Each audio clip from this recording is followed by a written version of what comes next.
And boards, it was Yeah. an half. Big. Instead of 1/5, it should be 1/2. Oh, okay. There were 5s instead of 2s. 1/2 In a couple instead places. of 1/5. 1/5. Okay, I'll look it up. Anything else? All in favor? Aye. Make the motion, we approve the non-public meeting minutes 1 and 2 of December 20th. Second, all in favor? Aye. Make the motion, we approve the consent agenda. Second. Anything further, Mike? No. All in favor? Aye. Aye. Public input. Mark Scler, almost fine. Thank you for moving our final board. Took about 3, 4, 5 days at the most for that water to go down. I'm sure that water was traveling through that pipe from the 32 with some force. The water is down. I do have one question. And I'm just curious if there's a reason why the boards actually removed off fronts. Those boards usually sit in that metal cage. And there's no boards in there, so they're removed, and I'm not sure what the reason would be for that. Hopefully there is a reason, because I think transparency is important. Hopefully he's just doing maintenance on them or something. I don't know. I'm not sure what reason you do on wet boards, but that's the question. Yep. We'll ask him. I also want to thank you for all your work there. Looks more normal now for winter, doesn't it? It does. Anything further? Alrighty. I'll just make one more comment. So it is, the reason it's important for the water to go down consistently is, you think about it, that water was up for an additional 2 months in the normal process. When these fish and these pearls and stuff, they're trying to find a place to burrow themselves. The water's up and they've already done it, and now it's down. They can be in jeopardy. So it is important for this to be a very smooth process. Thank you. Mike DeMarlo, Right. I want to get rid of the stagecoach and some Uh, horses, or Well, I don't have the horses. I got a stagecoach. Back in 1987, the Browns loaned the town of Swanzey their stagecoach. And that stagecoach, Tim Brown bought it when he bought the Red Barn Field at top of Christian Hill. And in that barn was the stagecoach that belonged to Ellie Whitcomb. And it sits down in our museum now since 1987. And finally, this last year, I was able to convince NBC that it's time to give it to the town of Swansea and to the museum that's at Brown Field. And so I'm here to get the approval of the selectmen tonight to accept the stagecoach that's been there since '87 as a gift from the Brown family in honor of Tim Brown. It's the signature of NBC signing off. And this is the original, I'm sorry, I should have made a couple of copies of the original loan of the stagecoach. This is over there. we have to have a public hearing. And for those who don't know, what is NBC? Nancy Babs and Cynthia. No, I don't think it's necessary because we don't have, there's no appraised value, or so I was asking if a public hearing was required. Since there's no appraised value and it's something in our possession, I think we can just proceed with accepting the donation of property. Thank you. Please thank NBC. Thank NBC. They'd like to sign off and have you sign on. Thank you. And if you could make the vote to say that you've accepted it, and then I'll pick that up in the minutes and I'll return those minutes to NBC, and they'll thank you. I'll make the motion with gratitude. Second? In favor? Aye. Aye. Got 2 out of 3. Thank you. I really appreciate it. So do we. It's been about 35 years I've been trying to do this. Thank you. Another success story. Thank you. Thanks, Mike. Have a good night. Thank you. New business. Fire chief job posting. Look good. Very good. We can proceed with getting that posted then. And soliciting letters of interest for the screening panel. I like your idea of 5 to 7. Yes. 7 maybe. We greatly appreciate all the enthusiasm last time, but it gets to a point where it gets a little unwieldy. Yeah. So makes it, you have to, if you got 12 people, everyone gets like half a question, so it makes it kind of challenging to. Follow up on questions and different things, so I think a smaller targeted technical group would be ideal. Would you like to make that motion? So moved. Second it? All in favor? Aye. Do you have a fire chief in mind? Got a couple options, Have you reached out or? not yet. No. Old business, wastewater treatment plant operations contract with WSO Plus. So we had tabled this at the last meeting. I did confirm, so the main question was if we wanted to terminate the contract earlier, was that an option? I didn't have all the contract terms here, which I did include in here in the packet this time, and it does talk about for no cause termination. The owner may terminate at any time with 30 days notice. So I think that covers the concern. I also think I had a discussion with Joe and also Bill about the kind of the timeline, best case scenario, realistically, if everything goes great with our employees that are working on getting a license, we're probably 5 years away. So I don't think that should be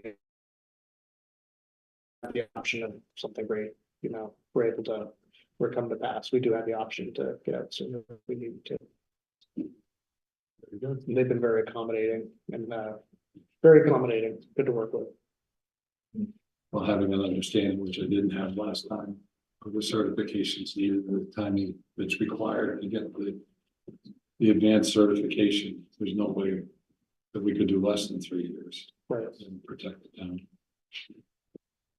One motion. Yes, please.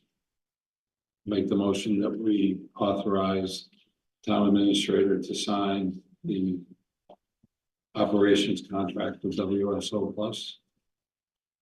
For the term ending December 31, 2026. Yes, please. All in favor? Aye. Aye. Thank you. 2024 budget. So the main kind of outstanding discussion item was about the agencies. We had talked about funding those as separate warrant articles. I gave, just to give you kind of give you a little snapshot of what some of the calculations are looking like when we get to the budget hearing, so you're not totally taken off guard. We're looking at a similar increase to appropriation as we had last year. Joe was we were able to cut a little bit more out of the paving line, thanks to some of those additional one-time state funds. We're still budgeting more than last year, so it's not like we're cutting back and not continuing to get more work done, but we're able to cut that back a little bit more. But I know you talked about having the agencies funded at their full request amount, which would be another 25,000. I just really think, based on the increases we're already looking at, it's not a huge amount in the total scheme of things, but it is just one more increase. Maybe if you wanted to have the additional funding be in a separate article and keep them as they have been in the operating budget, but I think you're running the risk by going with the higher amount that it's going to get approved, and then Cordell had raised some concerns about why maybe that might not be something you want to do in terms of breaking those out. Again, I do know other towns do it. I do think it's more common in town meeting towns versus SB2 towns. So that's my kind of pitch, that you'll keep them. At least the ones that you have been funding at the amounts you've been funding in the budget. And if you'd like to maybe have the additional funding or the new ones in a warrant article, maybe do it that way. I know my concern was the large increase in requests from some of the agencies. I think anybody under 5,000 really, I don't see an issue with them, but when we're getting up over 20,000, I think it's important for members of the town to know what the amount is that's being requested and the amount that they're funding. Whether they agree to or disagree, I think it's only fair that they understand if we put it in the budget, then I think we go in with what we funded last year. Because those are pretty sizable increases, not to say they're not justifiable, right? But they're pretty substantial. And of course, I did say to I've forgotten which one, the kids one, that they were asking for 1,500. I did blurt out, why don't you ask for 2,000? Just because it just seems like that's minuscule amount for the children, but. I think Sly ruled that comment out of order. Yeah, okay. So he said, okay, so I could have just kept quiet on that then, couldn't I? So anyway, but I do think that the larger ones, I guess, maybe if we discuss them individually, I just would like it to be discussed. So people know what that A, we're being asked for, and B, we are contributing. I think by breaking them out, you run the risk that that's the only thing we'll discuss. Right. Or, we'll spend an hour, each one of them will get up and give a 10-minute presentation about the good work they do, but, yeah, I think I can, how about I try to work it into the PowerPoint. Try to leave it off the warrant article. Yeah, I did at the time didn't know how many warrant articles we were going to have. right. Well, the planning board's been hard at work. They've been planning their hearts out. Oh my God. I think with some contributions from the public and they make sense. There's a lot there. Correct. So keep in the budget at the amounts previously funded, and then, they can always make their pitch at either the budget hearing or delivering for the increase. So that keeps the door open, and that will have the discussion that you're looking for. Yeah. Good. Thank you.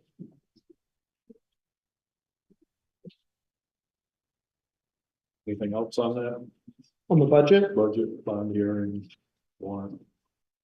I think warrant related, I think members of the Preservation Society and or Grange Committee were here to maybe discuss something.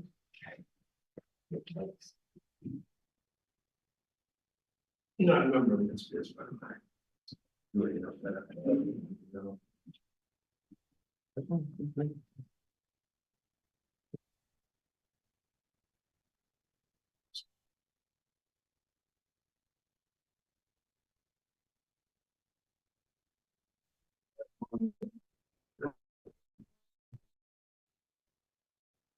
So, the big grant didn't work out. So myself, Norm, and the really two committees kind of got together and thought about what does the building actually need currently. And so one of the things that happened this year, they recognized during the music fest, unfortunately, was the roof started to visibly leak where we could see it. I think everybody pretty much understands that it doesn't matter where you live, but in New England in particular, if the building starts to get wet, the building will die pretty darn quickly. Can't get wet. So I was talking to Norm about, well, maybe patch the roof, and I'm looking at the roof. And we all know that the superstructure has been failing for a long time. That hasn't gotten any better. And I'm afraid if somebody were to try to get up on the roof and fix it, they'd almost do as much damage or more damage just by actually standing on it, because the shingles are in such a poor condition, especially on the back side of the structure where it appears to be leaking. So I went through and tried to figure out roughly how much putting the roof on that building would be, and keeping in mind that when I talk about putting a roof on that building, we're talking about doing like we did on Town Hall, and that's all of it, the shingles, the sheathing, the rafters, everything, right down to the top plates. Put on, trusses, new sheathing, new roofing, preferably metal, I always try to go metal. And the basic number, which has not been verified by potential vendors, that the very big disclaimer on this, I came up with around $80,000. I looked at it again today to see how I felt about the number because it seemed kind of reasonable. And windows these days aren't reasonable, so we'd have to verify that, but I think that's where we are with that. The windows, and they're physically falling out of the building, just somewhere around that. We got 25 windows that need to be replaced. I put $1,500 on each of those. I'm having a hard time getting anybody to actually look at them. Between everybody being busy, the companies that I talked to before, half of them no longer in business. Unless you have money in hand, they would be not talking to people. And then last but not least, there's an eave drain on the back of it. The water continues to infiltrate the basement at a rate, and it needs a drain. It's always needed a drain. And I put in a number that would allow us to hire subcontractors. We had, DPW couldn't get it, volunteers couldn't get it, we could sub it out and get it. You know, you add all that together and you're looking at around $125,000. And I kind of wanted to approach the select board with this because in conversations with them, the budget hearings coming in, they're gonna want to talk about this budget hearing. You guys have a little bit of a heads up of what we're thinking. The goal is these three items, you sure you recognize, they're all about keeping the building drier, trying to keep it dry. It seems more than once that we've been in an inflection point with this structure. And we're here again, because it's getting wet. And it's going to start to suffer some real damage. And that's really kind of where we're at. So these are the basic numbers that we came up with. I'll leave it up for the committee and the rest of them to kind of make their case and the rest of that, but you know, like I said, work with them to try to come up with a number to give the voters ultimately. Which is an idea of what they can get for their money without spending an inordinate amount of time, and B, again, not being able to get a lot of help from potential vendors on this thing. Nobody's, it just Is the metal roof anticipated standing seam? Yeah. Like, no. Can you provide specs on the windows? What you're thinking? They would be in kind, they would look, I mean, they would be, I mean, there are these windows right here, so it would be the same, it wouldn't be double pane, it wouldn't be energy efficient, it would be maintaining the historic. And so the ones that could be repaired, renovated, save the glass, certainly want to save the wavy glass, and reusing that glass. They may be making them out of whole cloth because they're in such poor condition, quite honestly. But the expectation is that everything would be replaced as it is now, so it looks now, maintain the historic preservation and the potential money that goes with that. What are the restrictions that come along with that as well? I'm gonna leave that more to these guys. What that is, but my experience is the restriction is you gotta maintain, just like we did here, you gotta keep everything as best you can the way it was using what was here. And you can't like throw it up. You can't put in like a brand new top of the line double hung that looks like that. They don't want that. They want that, and they want something completely different because they had it completely different. We went through that with the rams and ramming upstairs and a bunch of other different things. It's been what we've dealt with in the past with this building anyway was don't forward it, don't try to make it look old, don't go for that. So it's either original walls and they're not gonna want windows, they're brand new. Who is they? The overseers of the historical stuff, the historical money and the rest of that stuff in that. I mean, it's whenever you enter, it's always a risky game to enter a building into historical preservation. Because you've chosen your path, it's historical preservation. And that's always the danger of it, when you get that in there. I mean, I know in my own time as a selectman, that we had a building in by the school, I don't maybe remember by the school, but it's a historic little recreation area, and they got it, on the registry, and everybody's excited about it, but it really held us back on making a lot of changes that building needed for safety, if nothing else. It was tough. In this building, at least, the restrictions are from New Hampshire LCHIP because they were a large funder. Yeah. So I think what Mike's talking about is, trying to keep their standards in mind, even though that they haven't necessarily, well, they funded the study that was conducted. They helped Yeah. with the architectural study, but it doesn't have any restrictions on it from them currently. But if you went down that path looking for funding and you did a bunch of stuff that they're not gonna like, you're probably not gonna have as good a shot at it. So, are we on that path that we can't get off it? Well, you can always get off it, I mean, it's kind of a different discussion. That I couldn't bring anything to that discussion tonight that would be that helpful, with all the assumptions and conjecture of no use whatsoever. We could talk about what that would look like, if that would free you up on. But we'd have to do some math on that, and we'd have to make a lot of calls to try to figure out what that looks like. It just seems from a practical standpoint that it would be best to look at comparable windows that are double pane or triple pane. Since if the building is ultimately restored, it's essentially going to be rebuilt. And with obviously modern insulation materials and all that goes with it, maybe some furring to get the depth in the walls needed to provide adequate insulation. So why wouldn't we do? What would be the drawback to doing 2 or 3 pane windows that are, I don't know, in this case, 2/2s or Yeah, 6/6s? again, I'd have to make some phone calls and do some research and try to answer that question properly. I don't have enough knowledge right now. It would be irresponsible.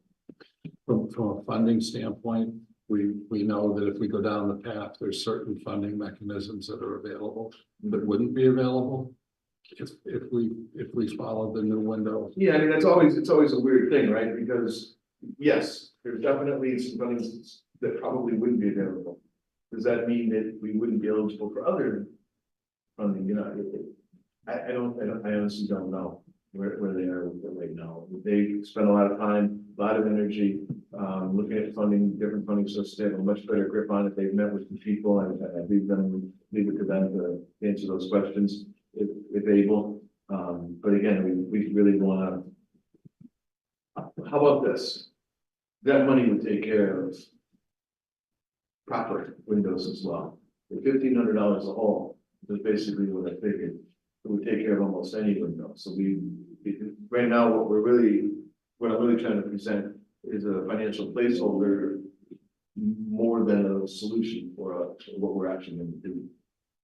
And That's been the conundrum right from the get-go. What Yes. are we gonna do?